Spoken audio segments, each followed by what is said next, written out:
I wasn't supposed to be on that road. Even now, that's the part I keep thinking about. If I hadn't missed the highway exit outside Lexington, if my phone battery hadn't died, if the storm hadn't started when it did, none of this would have happened. Back in October of 2023, I was driving overnight from Chicago to West Virginia for work. I'd done long drives before, never liked hotels. Usually I'd just grab coffee, keep music playing and drive until sunrise. Around midnight, the weather turned bad fast, not normal rain. The kind that swallows the road completely, heavy enough that my headlights barely reached 20 feet ahead. GPS signal kept cutting in and out until eventually the map froze entirely. I remember pulling over once trying to get directions back, but the road was completely empty. No cars. No gas stations, nothing. That should have been my warning. By around 1:30 a.m., I realized I hadn't seen another vehicle in almost 40 minutes. No houses either, only fields, endless black countryside stretching beneath lightning flashes. The road itself looked old, narrow, cracked pavement barely visible beneath rainwater. No signs anymore. No markings. It honestly felt like I'd driven somewhere I wasn't supposed to find. Then the engine light came on. At first I ignored it. Then the car started jerking. A few seconds later, the engine died completely. I barely managed to pull onto the side of the road before everything shut off. The silence afterward was horrifying. No traffic, no insects, no wind, only rain hammering against the roof. I tried my phone immediately, no signal, of course. I sat there for maybe 10 minutes hoping another car would pass. None did, and that's when I saw the cabin. A lightning flash illuminated the fields to my right, and suddenly there it was, far out in the darkness. One small cabin sitting completely alone in the middle of endless open land. Single yellow light glowing through an upstairs window. At first I actually felt relieved. Then another lightning flash hit, and for 1 second I saw someone standing in the upstairs window staring directly at my car. The next flash came a few seconds later. The figure was gone. I should have stayed in the vehicle. That's the thing that destroys me now. People always say, why didn't you just wait until morning? Because when you're stranded alone in the middle of nowhere at 2 a.m., with freezing rain soaking through your clothes, and the only light for miles is coming from a distant cabin, your brain stops thinking clearly. So eventually I grabbed my flashlight and started walking. The fields were worse than they looked from the road. Mud swallowed every step. The ground felt uneven beneath the grass, like old holes had been buried there years ago. And the farther I walked from the road, the quieter everything became. No crickets, no frogs, nothing. Just the sound of my own breathing and rain hitting the fields. Halfway there I stopped suddenly. Something felt wrong. I turned around toward the road behind me. My car looked impossibly far away now, too far, like the fields had stretched while I walked. That's impossible. I know how insane that sounds, but the distance didn't feel natural anymore. The cabin suddenly looked closer than the road did, and the strangest part, I couldn't shake the feeling something was standing out there in the darkness behind me. Watching, I kept walking faster. The cabin slowly grew larger through the rain. Old wooden structure, 2 floors. Paint peeling off the walls. One porch light flickering weakly near the front door. No vehicles nearby, no fence, no other buildings anywhere, just endless fields in every direction. The front door stood slightly open. I remember hesitating at the bottom of the porch steps because I noticed something strange near the entrance. Footprints, dozens of them, pressed deep into the mud surrounding the cabin. Some looked recent, others older, but all of them led toward the cabin. None led away. The moment I realized that, the upstairs floor creaked. Heavy footsteps moved slowly above me. Then silence. I called out, "Hello." Nothing. Rainwater dripped from the roof around me while the porch light buzzed softly overhead. Then from somewhere inside the cabin, an old woman's voice answered quietly. "You shouldn't stand outside after midnight." Every hair on my body stood up instantly. I pushed the door open slowly. The smell hit first, dust, mold, and something older underneath it, like wet earth. The inside looked strangely untouched by time, old furniture, oil lamps. A wood-burning stove crackling softly in the corner, and sitting in a rocking chair near the fireplace was an elderly woman wrapped in a grey blanket. She looked ancient, thin face, long white hair, pale eyes reflecting the firelight. But the thing I noticed immediately was how calm she looked. Like she'd been expecting me. "You got lost," she said softly. I nodded slowly. "My car broke down. I know." Something about that answer unsettled me instantly. The woman pointed toward the staircase behind her. "You can stay upstairs until morning." Lightning flashed outside the windows. And for one brief second, I saw figures standing far out in the fields surrounding the cabin. Tall dark shapes motionless in the rain. Then darkness swallowed them again. I stared toward the windows. What was that? The old woman's expression changed immediately, for the first time. She looked afraid, then she whispered the sentence I still hear in nightmares. "You saw them before they got close." I didn't sleep, not even for a minute. The old woman gave me a small upstairs room overlooking the fields behind the cabin, then quietly shut the door and told me not to come downstairs after 2:30 a.m. That exact time. 2:30, not 2:29, not 3 o'clock. Something about the precision of it bothered me immediately. At first I tried convincing myself the figures outside were just fence posts or scarecrows distorted by lightning. But deep down I knew they were, because they had been facing the cabin, watching it, watching me. The upstairs room looked frozen in time, old wallpaper peeling off the walls. Dust-covered dresser, single bed beside the window, and above the bed a crucifix hanging crooked like somebody had grabbed it in panic years earlier. Rain hammered softly against the roof while thunder rolled somewhere far across the countryside. I checked my phone again, still dead, no signal, nothing. The silence in that cabin felt wrong. Cabins in the countryside are supposed to creak. Wind is supposed to move through the walls. You're supposed to hear insects outside, but this place felt sealed off from the world completely. Then I noticed the clock beside the bed, 12:14 a.m., stopped. I frowned and looked around the room more carefully. Another clock sat on the dresser, also stopped. 12:14, a third hung above the doorway. Same time, 12:14 a.m. Cold uneasiness spread slowly through my chest. I suddenly remembered the woman downstairs asking me something strange when I first entered. "Did you come here after midnight?" At the time it sounded meaningless. Now it didn't. Around maybe 2:20 a.m. I heard movement outside. At first just soft footsteps through wet grass, slow, dragging, circling the cabin. I froze immediately. The sound continued, crunch, crunch, crunch. Like multiple people walking around the house in complete silence. No voices, no talking, just footsteps. I moved carefully toward the window. The fields outside looked empty beneath the storm clouds, nothing there. Then lightning flashed, and my heart nearly stopped.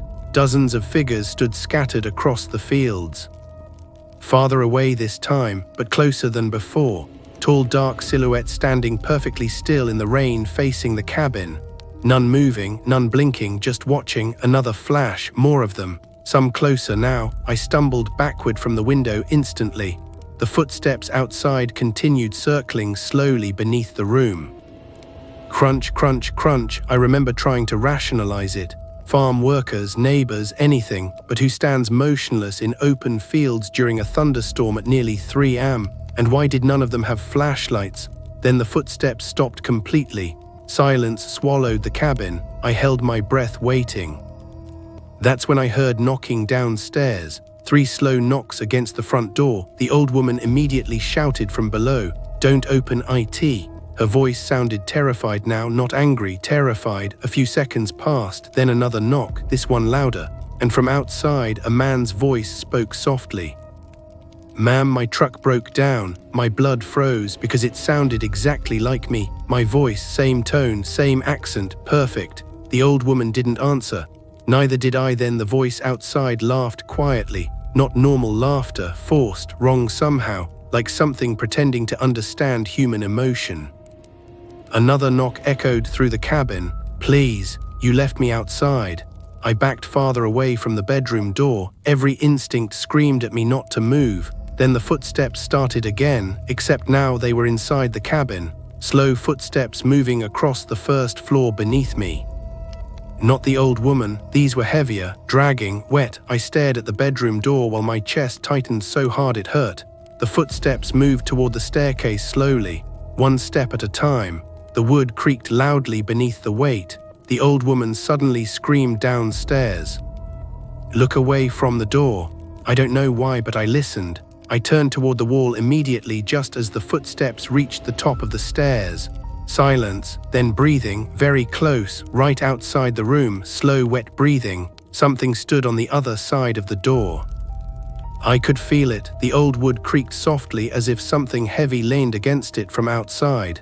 Then my own voice whispered through the crack beneath the door, "You shouldn't have come here." Tears nearly filled my eyes from pure panic. I wanted to run, wanted to scream. But every survival instinct told me not to make a sound. The thing outside the room scratched slowly against the wood, back and forth, back and forth. Then suddenly the bedroom doorknob started turning, slowly, very slowly. I stared at the wall, trying not to look. The old woman downstairs began praying loudly. The doorknob stopped moving instantly, and for several seconds everything went silent again. Then the thing outside spoke one final sentence in my voice. "It knows you're awake now." The footsteps retreated slowly down the stairs, then out into the fields again. I finally turned toward the door. Mud covered the floor beneath it, long wet streaks trailing across the wood, and scratched into the paint beside the doorknob were dozens of deep fingernail marks, like people had tried desperately to claw their way out of that room. I didn't move for the rest of the night. Then around dawn, I heard the old woman quietly climbing the stairs. When she entered the room, she looked exhausted, older somehow. She stared at the mud near the doorway silently, then looked at me. "You answered it in your head, didn't you?" I felt my stomach tighten. "What?" Her pale eyes locked onto mine. "You thought about opening the door." I didn't answer because she was right. For one brief second, when I heard my own voice outside, part of me almost believed it. The old woman looked toward the window nervously. The storm outside had stopped. Morning fog stretched across the endless fields, and scattered far out there in the distance, I could still see dark figures standing motionless in the grass, watching the cabin, waiting. Then the old woman whispered something that made my blood run cold. "They never come this close on the first night." The old woman boarded every window before sunset, not casually, desperately, like somebody preparing for a war they already knew they couldn't survive. I spent most of the day helping her without asking questions because honestly, I didn't want the answers anymore. By daylight, the fields looked almost normal. Endless open land stretching beneath grey skies. No figures, no footprints, nothing unnatural. And yet the feeling never left. The feeling that something out there was waiting for darkness again. Around noon, I finally asked her what those things were. The old woman stopped hammering nails into the window frame. For a long moment, she said nothing. Then quietly, "They used to be people." The words hit harder than I expected. She sat near the fireplace afterward and began talking like she'd been holding the story inside for years.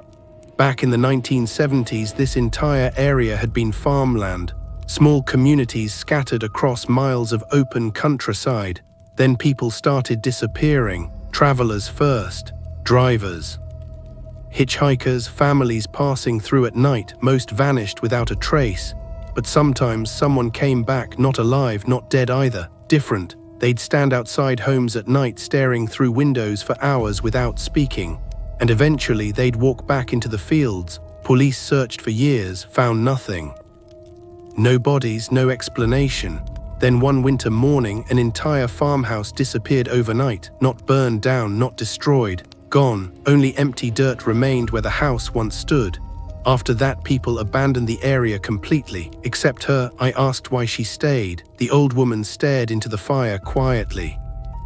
"Because my son came back." I didn't know how to respond to that. Her hands trembled slightly. "He knocked on the door 3 nights after he disappeared. The cabin suddenly felt much colder. He sounded normal, she whispered, cried like he was freezing. She looked toward the boarded windows, but mothers know when something is wrong with their children. Silence filled the room. Then she finally said the thing I think about the most. He kept asking me why I wouldn't let him inside. Night came fast after that. And with darkness, the fields changed again. I noticed it first through tiny cracks in the wooden boards covering the windows. Movement, far away, shapes appearing slowly across the open land. Dozens this time, standing closer than the night before. The old woman extinguished every lamp in the cabin except the fireplace. No lights near the windows, she warned. Why? Because they move when you look away. Every muscle in my body tightened. I laughed nervously at first because the sentence sounded impossible. Then lightning flashed outside.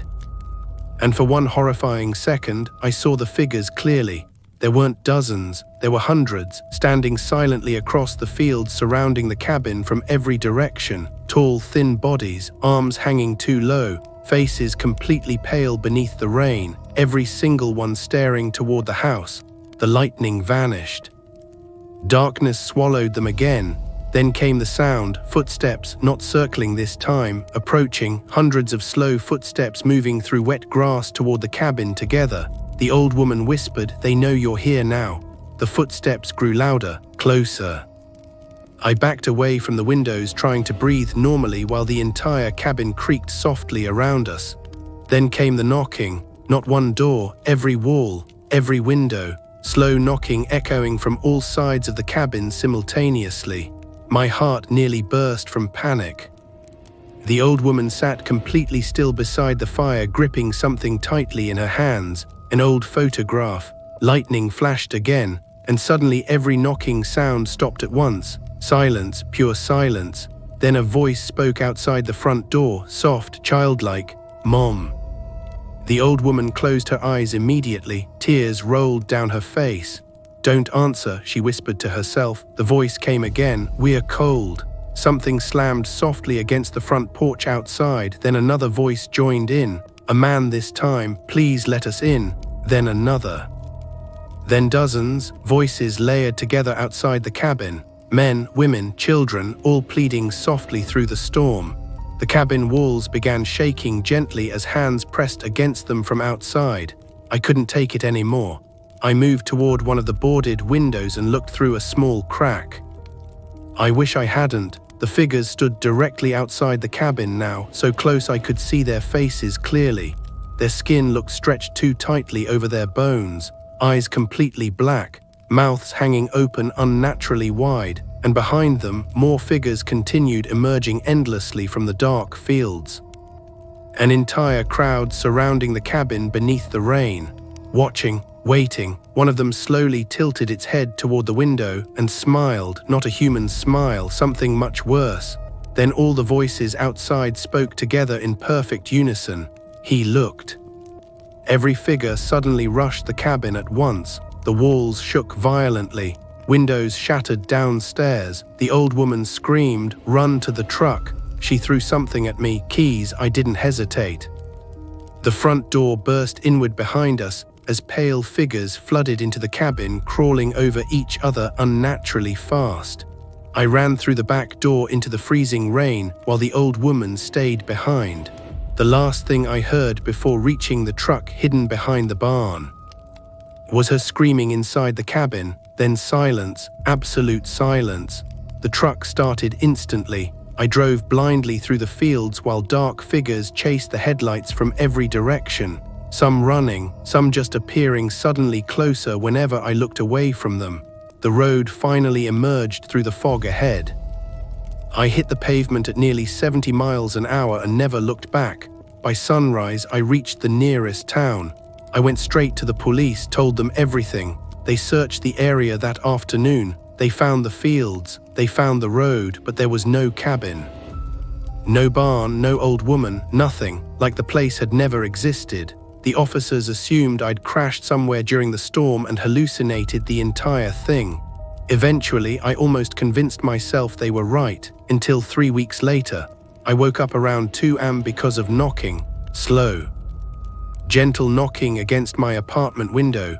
I lived on the 4th floor. My blood turned cold instantly. Then came a voice outside the glass, soft, familiar. My son still wants to come inside. I never looked at the window, but every night since then, right after midnight, I hear footsteps moving slowly through the empty field behind my apartment building. And every morning, the footprints are a little closer.